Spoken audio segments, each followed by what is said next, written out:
Hi friends, പുതിയൊരു വീഡിയോയിലേക്ക് സ്വാഗതം. ചാനൽ ഇതുവരെ സബ്സ്ക്രൈബ് ചെയ്തിട്ടില്ലെങ്കിൽ ഒന്ന് സബ്സ്ക്രൈബ് ചെയ്തേക്കണേ, കൂടെ ഒരു ലൈക്കും കൂടി. നമ്മളേവരും ഇഷ്ടപ്പെടുന്ന ഗോൾഗപ്പ അഥവാ പാനിപൂരി, പ്രത്യേകിച്ച് കുട്ടികൾക്ക് ഇപ്പോൾ സ്കൂൾ അവധിയല്ലേ, തീർച്ചയായിട്ടും ഇതൊന്ന് പരീക്ഷിച്ച് നോക്കാവുന്നതാണ്. ഇതൊരു നോർത്ത് ഇന്ത്യൻ വിഭവമാണല്ലോ. ഇതിനു വേണ്ടി ഒരു ഗ്രീൻ ചട്നി തയ്യാറാക്കണം. അതിനായിട്ട് പുതിനയിലയും മല്ലിയിലയും 2-3 പച്ചമുളകും 3 വലിയ കഷ്ണം വെളുത്തുള്ളിയും 1 ഇഞ്ച് നീളത്തിലുള്ള ഇഞ്ചിയും ഒരു പകുതി നാരങ്ങയുടെ നീരും ആവശ്യത്തിനുള്ള ഉപ്പും ചേർക്കാം. ഇതിൻ്റെ കൂടെ 2-3 കഷ്ണം ഐസ് ക്യൂബ് കൂടി ചേർക്കാം. ആവശ്യത്തിനുള്ള വെള്ളം ചേർത്ത് അരച്ചെടുക്കാം. ഇതിപ്പോൾ ഒരു ചട്നിയുടെ രൂപത്തിലാണ് ഇരിക്കുന്നത്. ഇതിൽ നിന്ന് 1 ടേബിൾ സ്പൂൺ ചട്നി മാറ്റി വച്ചിട്ട് ബാക്കിയുള്ളത് വേറൊരു വലിയൊരു പാത്രത്തിലോട്ട് ഒഴിക്കാം. അതിനുശേഷം ഇതിൽ കുറച്ച് വെള്ളം ഒഴിക്കാം. ഇതാണ് നമ്മൾ സാധാരണ കഴിക്കുന്ന പാനിപൂരിയുടെ പാനി. ഇതിലാവശ്യത്തിന് ഉപ്പ്, 1 ടീസ്പൂൺ ജീരകപ്പൊടി, 1 teaspoon chaat masala, 2 teaspoon amchur powder. ഇതില്ലെങ്കിൽ കുറച്ച് പുളി പിഴിഞ്ഞ് ചേർക്കാവുന്നതാണ്. നമ്മുടെ ടേസ്റ്റിനനുസരിച്ച് പുളി ചേർക്കാം. ഇതിലിനി 1 ടീസ്പൂൺ ചാട്ട് മസാല കൂടി ചേർക്കുന്നുണ്ട്. ഇത് നല്ല സ്പൈസി ആയിട്ടുള്ളൊരു പാനിയാണ്. പാനിപൂരിക്ക് ഇനി വേണ്ടത് ഇതിനകത്ത് നിറയ്ക്കുന്ന ഫില്ലിംഗ് ആണ്. അതിനായിട്ട് 2 പൊട്ടറ്റോ നന്നായിട്ട് വേവിച്ച് വച്ചിട്ടുണ്ട്. സാധാരണ പലഹാരങ്ങളെ പോലെ പാനിപൂരിയും പലതരത്തിൽ ഉണ്ടാക്കാറുണ്ട്. ഞാനിതിൽ ചേർത്തിരിക്കുന്ന മെയിൻ ഇൻഗ്രീഡിയൻറ്റ് പൊട്ടറ്റോയും കടലയുമാണ്. 2 ടേബിൾ സ്പൂൺ ചെറുതായി അരിഞ്ഞ സവാള ചേർക്കാം. 1/4 കപ്പ് കടലയും ആവശ്യത്തിനുള്ള ഉപ്പും, 1 ടീസ്പൂൺ മുളക് പൊടി, 1/4 ടീസ്പൂൺ മഞ്ഞൾപ്പൊടി, 1 ടീസ്പൂൺ ജീരകപ്പൊടി, 1/2 teaspoon pepper powder, 1/2 teaspoon garam masala, 1 teaspoon chaat masala.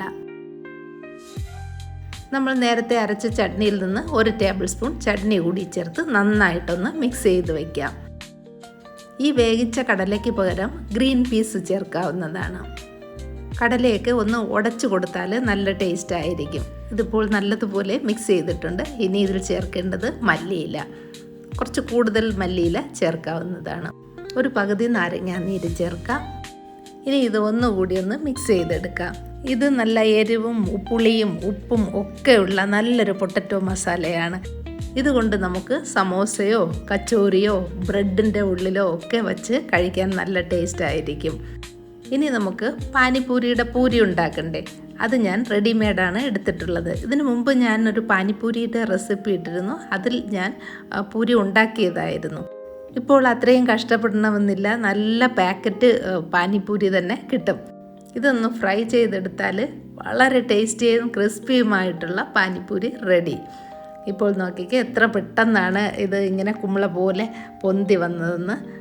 വളരെ കുറച്ച് മാത്രമേ ഇത് പൊങ്ങാതെ ഇരുന്നിട്ടുള്ളൂ. ബാക്കിയെല്ലാം നല്ല വലിയ വലിപ്പത്തിലുള്ള ബോളായിട്ട് കിട്ടിയിട്ടുണ്ട്. നോക്കിക്കേ, കാണാൻ തന്നെ എന്ത് ഭംഗിയാണെന്ന്. എത്ര ഈസി ആയിട്ടാണ് ഈ ഒരു പാനിപൂരി റെഡിയാക്കിയതെന്ന് കണ്ടില്ലേ? നമ്മൾ മോളുകളിലൊക്കെ വാങ്ങിക്കുമ്പോൾ എത്ര കാശാണ് ആകുന്നത്.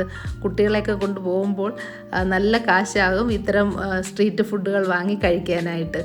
വീട്ടിലാണെങ്കിലോ എത്ര എളുപ്പമാണെന്ന് മനസ്സിലായില്ലേ? ഇത് പാനിപൂരിയുടെ പാക്കറ്റിന് വളരെ വില കുറവാണ്. പിന്നെ ബാക്കി ചട്നിയും പൊട്ടറ്റോയും ഒക്കെ നമ്മുടെ വീട്ടിൽ തന്നെ നിത്യമുള്ള സാധനങ്ങളാണ്.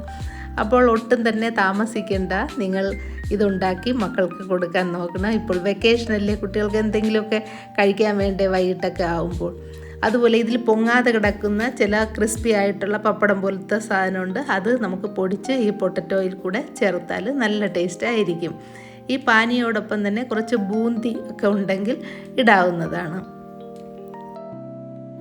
ഇത്രയേ ഉള്ളൂ. ഇനി ഇത് നമുക്ക് പൊട്ടിച്ച് ഇതിനകത്ത് കുറച്ച് സവാളയും ഈ പൊട്ടറ്റോ ഫില്ലിങ്ങും ചേർത്ത് പാനിയിൽ മുക്കി കഴിക്കാവുന്നതാണ്. നമ്മൾ കടയിലൊക്കെ ചെല്ലുമ്പോൾ ആ കടക്കാരൻ നമുക്ക് ഇങ്ങനെ ഓരോന്നോരോന്നായിട്ട് എടുത്ത് പാത്രത്തിൽ വെച്ച് തന്ന് നമ്മൾ ഓരോന്നായിട്ട് കഴിക്കുകയല്ലേ. അതുപോലെ തന്നെ ഒന്നൊന്നായിട്ട് ഇതുപോലെ ഫില്ല് ചെയ്ത് കഴിക്കാവുന്നതാണ്. ഇത് ഇങ്ങനെ ഫിൽ ചെയ്ത് വച്ചാൽ പെട്ടെന്ന് ഇത് കുതിർന്നു പോവും, വെള്ളമല്ലേ, അപ്പോൾ അത് കുതിർന്നു പോവും. അപ്പോൾ ഇത് ഒരെണ്ണം ഇങ്ങനെ ഫില്ല് ചെയ്യണം, കഴിക്കണം, വീണ്ടും ഒരെണ്ണം ഫില്ല് ചെയ്യണം, കഴിക്കണം. അപ്പോൾ തീർച്ചയായിട്ടും ഇതൊന്ന് ട്രൈ ചെയ്ത് നോക്കണേ നിങ്ങൾ.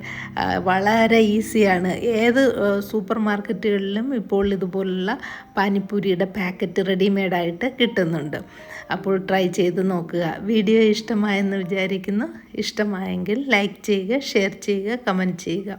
വീണ്ടും പുതിയൊരു വീഡിയോയിലൂടെ കാണാം. Thank you for watching mother's cooking lab.